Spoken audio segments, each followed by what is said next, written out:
Everybody, this is Jeff Veale, the business guru, coming to you once again from downtown Manila. And late in the evening, but I got my first lot of guests.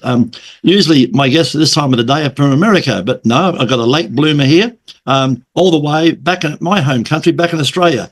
I've got a wonderful gentleman by the name of Dr. Christiaan Willems, affectionately known as Dr. Chris. And what does Dr. Chris do? You're going to be surprised, right? He might give us a demonstration even. Right, let's see. He's a business owner and founder, ArtsMedia Consultants. That's a pretty interesting field, guys. I've had a bit of a chat about it. Specialising in communication, consultant, non-verbal and on camera, right? So he'll tell you all about that. He's been doing this for a little while now, to a mere 25 plus years, guys.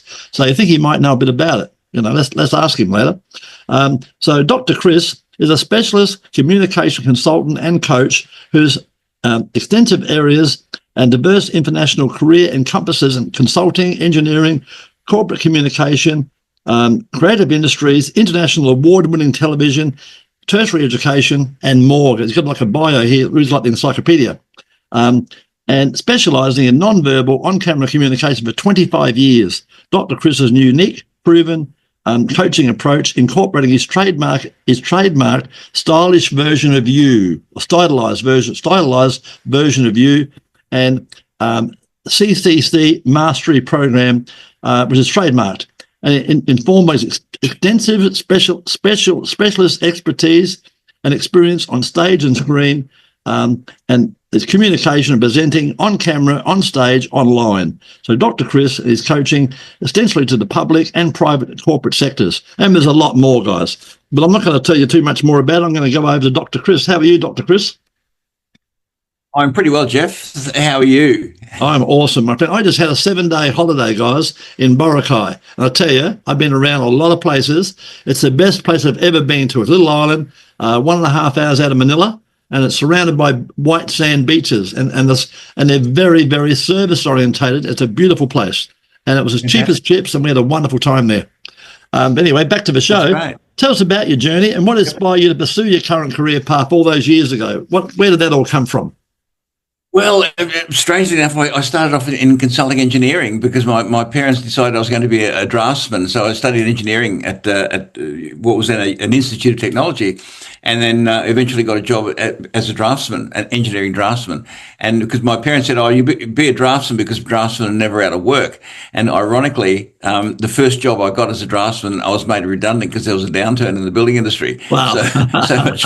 There you go. But in parallel with that, I was doing music. I was playing drums in various bands and things, and I eventually got another job in engineering. But the music gradually took over, and I was a professional musician for a while.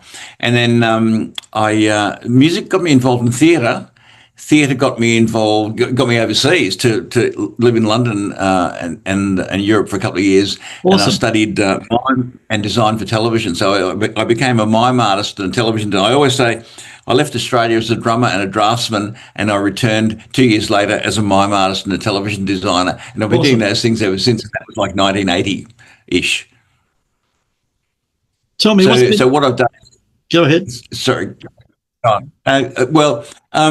So the what's evolved, I've created over the years 3 solo mime shows, one of which I adapted for television, hence the award-winning stuff, which was immensely gratifying. But after 25 years as a mime artist and you know being a television designer in parallel at the same time, I was kind of thinking, well, what else can I do with these skills? So I started talking to people in the corporate sector and said I specialise in body language, non-verbal communication, because I was a mime artist, because that's what it's highly stylised body language is what mime fundamentally is. So that got me into the corporate world since 2000, and I've been doing those things ever since, as well as designing television programs for the ABC and stuff like that. So it's been an interesting journey, one which I would never have predicted leaving school. Well, sliding doors moment, isn't it? Yeah. And so, it's been a fascinating journey, and I love it. I mean, it's immensely gratifying coaching people and seeing them make that leap. You know, you're like me. You don't have a job. You've got a passion, right? You wake up every morning with a passion. Yeah, it's absolutely a passion. It's a vocation and a passion, and so it's immensely gratifying when you see people make that leap. From Absolutely. When you see them win, that's the whole idea. You want to see them win.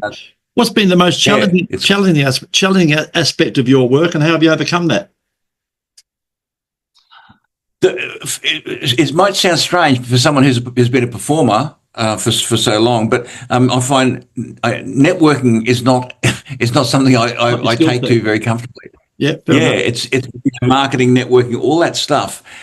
Like most artists, I think I just want to get on and do the work. The money side of it isn't that important until you've got to feed your family and pay your house off. Yeah, you got to pay the bills. It's because the passion that drives it is the driver. Yes. And I mean, good luck to people who want to make lots of money. That's fantastic. And we all have to survive. We all have to make a certain amount of money. That's right. But it's not the principal driver. It hasn't been the principal driver for me. Good. That's changed over the years. It's become very important to earn enough money to support my family. But I love doing what I'm doing, and so but I'm not a natural networker. Ironically, just this morning, I was doing a presentation at a local chamber of commerce, which I'm on the committee of and been part of for a year or two, and I really enjoyed doing that because I'm talking about what I know about, and people come to me after and say, "Oh, that's great." Yeah, and it's not. I'm feeling authentic when I'm doing that. I don't feel like I'm doing some marketing spiel. It's saying here's some skills. Yeah, in 20 minutes, here's some skills you can use, and they go, "Oh wow, this is great," and that feels fantastic because you're very good at that. I've seen you present. You're very kind of marketing. Yeah. Well, thank you. But it's getting in touch with engaging with people is I find it different to kind of the marketing, capital M marketing kind of thing. I know we all have to do it in our own different ways, but absolutely. But yeah. So tell us about an important moment in your career that pretty much changed your direction once you got back. What was that important moment that changed your career? Oh, look, one of my solo mime shows, Son of Romeo, was a solo version of Romeo and Juliet based on Bugs Bunny and Roadrunner cartoons, and I play all the parts solo. I play all the parts, and that's pretty cool. And the irony is, Shakespeare's all about language, and I use no words at all. And then I adapted that one for television, which took 4 years to get the money to make it, and then 1 year to make it. But I mean, you're trying to get the money to make a television program, which costs a fair bit of money. Yeah. And you walk into a TV executive's office looking for money and you say, oh, I want to do Romeo and Juliet. They're showing you the door already. I want to do Romeo and Juliet. I want to do it like a Bugs Bunny cartoon. They go, oh yeah. I want to do it on my own. and I want $500,000 of your money to do it. They show you the door very quickly. But eventually I convinced enough networks and funding authorities to invest in it, and they did, and it won lots of awards around the world, and it's been shown. You should be very proud of that, no doubt. I'm immensely proud of it, Jeff. It's kind of a career as an artist. It's absolutely a career highlight because very few people, if any, have adapted mime for television. Because my mime teacher always said you can't do mime on television; it doesn't work. Silence just doesn't work. But because I work in television, think Charlie Chaplin. Well, indeed, yeah, absolutely. But because I worked in television, I could work out a way of doing it, like multi-layering myself on screen, so the characters can interact with each other. That was pretty cool. Yeah, and technically it was very advanced for its time in 1990 when it came out. And but we use blue screen, green screen all the time now. But this was blue screen wasn't cutting edge at that time, right? It was cutting edge at that time, and the way we used it was even more cutting edge. So, Tell me, in your opinion, what have been the key qualities and skills that have contributed to your amazing success? What's been the secret there? Stubborn persistence. Yeah, that helps, doesn't it? Stubborn persistence and the belief that you can do something. When I was doing Son of Romeo, people said, "Well, how do you know it's going to work?" And I said, well, because I'm an artist and I know it's going to work. Yeah, you see the vision. Background. Yeah, you just got to believe it. I shouldn't say just. You have to believe in yourself very strongly and believe in your ideas. If you don't, who else will? Well, exactly. And sometimes those ideas don't work. But that's right. when there's a strong enough feeling that you know they're going to work, and you just have to convince enough people that they are, and they do. And if they don't work, you have to learn and move on and learn to do it better. Yeah, absolutely. Yeah, couldn't agree more. Yeah. Tell us about a recent project or achievement you're particularly proud of. The most recent work I've done in the coaching space, and it was fascinating, was coaching. I was invited to coach 20 academic researchers, like they're all PhDs and professors and people like that. And they were doing an energy research showcase for government, high-level government and industry. And I was invited to coach them. And that was a really interesting challenge, because you've got people who, you know, professors and doctors, and they've done all this research, and their heads are full of the detail of it. Mm-hmm. And each of them only had 10 minutes to talk about their research. Subject. And trying to encapsulate, maybe 10 years, or at least 3 or 4 or 5 years of research into 10 minutes without getting into too much detail, and imparting the message to that very particular audience. That was a real challenge, and the physicality of doing it, because some of them were very petite people, not big chunky, full introverts, the whole 9 yards. Yeah. So building a stage presence into those people, not building it into them, but finding ways for them to enhance their stage presence was fascinating, and I'm immensely proud of that as well, because they all should be. were very good. Well, they did really well, and it was a very successful showcase. From what I know of you, I've seen you on Peter's show and a few other places, you're very passionate about your projects. You put your heart and soul, and it just comes through in spades. You're very good at what you do. Thank you. Well, I do, and thank you. That's nice to know that it's from an external point of view. Tell me, what advice would you give a 20-year-old version of you? What would you tell him if he wanted to follow in your footsteps? Don't become a mime artist. It's pretty hard work, I reckon. Well, it's certainly hard work. It's immensely gratifying, because in doing so little, you can say so much, and in saying nothing, you can say so much. I mean, I sometimes, when I'm coaching people, we talk about nerves, stage fright, and I often say, I used to be about to step on stage and go, why do I do this to myself? I hate it. I get so nervous. Why do I do it? Why do I? And an hour later, you're getting a standing ovation. You go, that's why I do it. Yeah, it feels fantastic. Yeah, but advice, follow your ideas, follow your passion. Yeah, that's right. Follow your passion, and keep going. Yeah, focus, and just go for it. Just focus. Absolutely. Yeah, indeed. Yeah. And hopefully have a cheer squad behind you. There might be people on Facebook, whatever, that supporters who are cheering you on. It's nice, right? Yeah, indeed. Looking ahead, what are your goals and aspirations for the future? Where are you at there? I'd love to do more of what I'm doing, and because I love it so much, and I love helping people. And I mean, just again, this morning, just a room with 30 or 40 people in it, and at least 10 of them came up to me after to say, "Oh, that was fantastic," and it feels so good. It feels so good when you've engaged with them, you've touched their lives, their professional lives in some way. Yeah. And so doing more of that would be fantastic. I just love doing it. Tell me, so the audience understands, if I got this summarized right, apart from a lot of different talents you've got, one of them is you can help a person to come on camera and learn the correct way to express themselves and get the message across. Absolutely. Engaging with the camera. It's tricky, because you don't get any feedback. You just got this inanimate object. It is what it is, glass. Right? Yeah. It's just a piece of glass. You're talking to a piece of glass. And so you've got to keep that human. You've got to make that interaction human, because it's very easy to say, oh, yes, but there's 1 million people watching, or 10,000 people, or 10 people watching. But you don't think about that at the time. Right. You look at the piece of glass, like I'm looking at the lens now. I'm looking at the piece of glass going, it's just a bloody dot. Yeah. It gives me no feedback. I'm talking to you. I get feedback from your body language, et cetera, et cetera. But if you're just doing a video to a camera, that's really tricky to keep it alive. You've got to build in. You've got to be animated. You can't be like a newsreader. You've got to go voice inflections and up and down.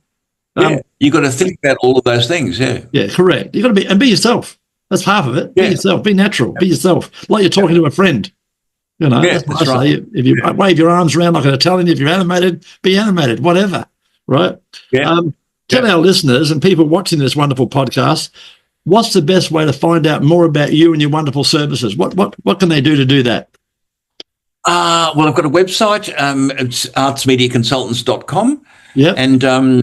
And people can email me. I'm very happy to talk to them. In fact, I've got just a 10-page. It's kind of a white paper report thing called Going Digital. What you need to know before you set foot or face in front of a camera to make business videos. Very happy to share that with anybody who wants to. I'll do something. I'll do something with that. What I'll do, get my team. If you send that over to me tomorrow, I'll get my team to attach it under YouTube. We'll attach that as your free gift.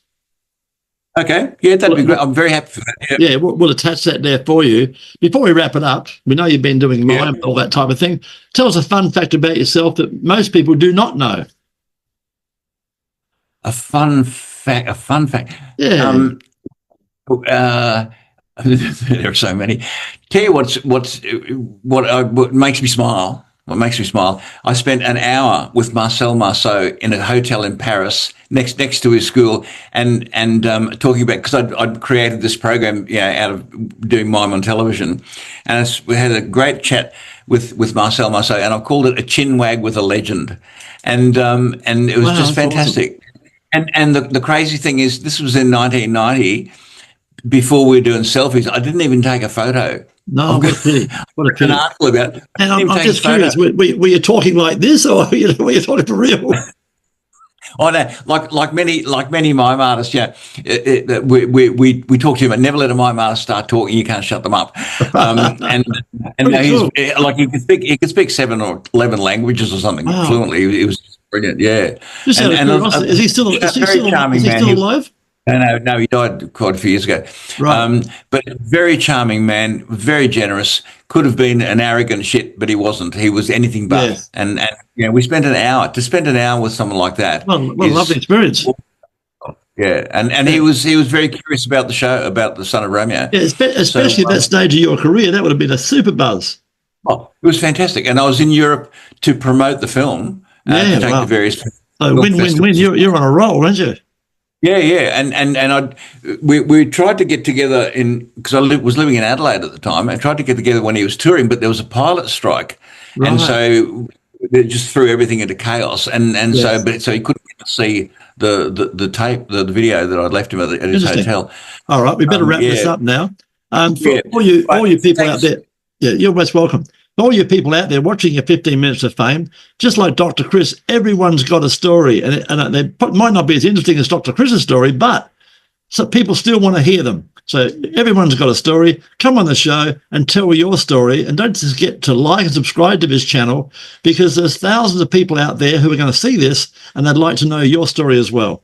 And this will be all put across all the people on Facebook, on LinkedIn, our Facebook group of 6,500 members, and of course YouTube. We'll be putting Dr. Chris and his segment in front of hundreds of people, and we can do exactly the same for you. So thanks very much, Dr. Chris. It's been awesome, my friend. Thank you, Jeff. Really appreciate it. Thanks a lot. See you later, everyone.